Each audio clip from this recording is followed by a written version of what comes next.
Dr. Krishna Murti Esa MH.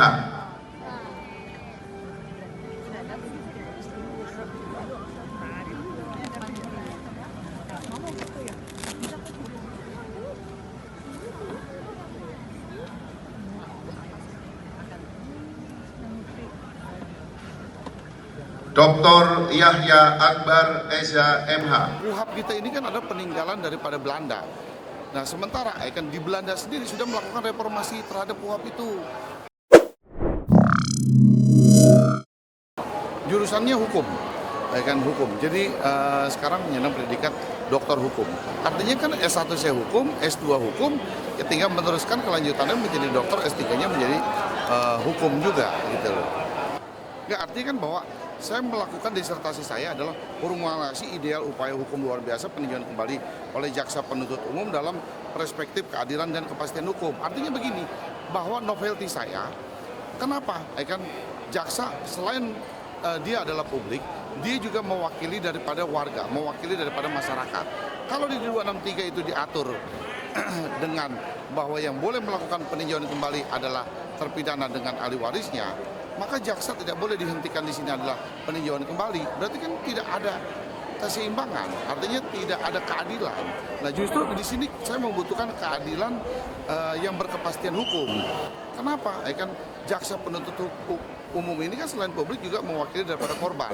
Nah, lalu kita melihat ya, KUHP kita ini kan ada peninggalan daripada Belanda. Nah, sementara di Belanda sendiri sudah melakukan reformasi terhadap KUHP itu. Artinya bahwa jaksa penuntut umum dapat melakukan peninjauan kembali. Nah, artinya pengertiannya, kenapa? Di sini kan diatur, terbentur bahwa jaksa tidak dapat melakukan peninjauan kembali dengan aturan terbentur dengan peraturan Mahkamah Konstitusi. Tapi dalam prakteknya, banyak dari zaman mulainya Muchtar Pakpahan sampai terakhir Joko Chandra dan Saripudin Temenggung, jaksa juga melakukan upaya hukum. Dan bahkan ada beberapa yang dilakukan itu peninjauan kembalinya dikabulkan. Jadi maksud saya, rubah aja KUHP-nya, pemerintah bersama dengan DPR merubah KUHP-nya agar ada kepastian kalau jaksa boleh melakukan upaya hukum gitu.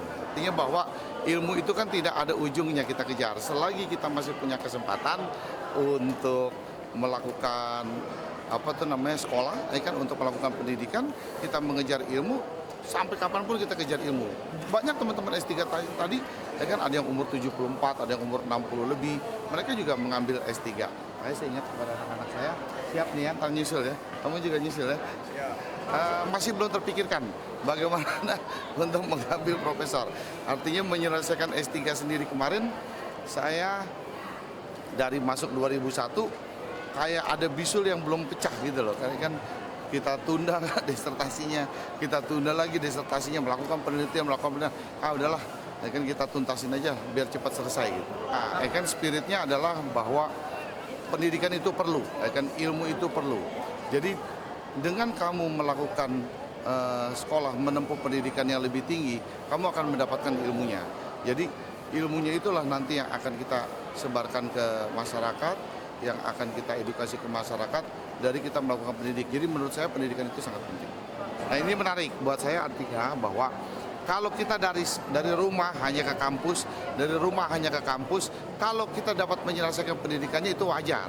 Tapi tantangan yang terberat karena berbagai kesibukan kita sebagai pengusaha, sebagai pengacara, lalu kita juga melakukan aktivitas kegiatan yang lain, terus menyelesaikan sekolah program S3 disertasi kita, ini tantangan banget buat kita.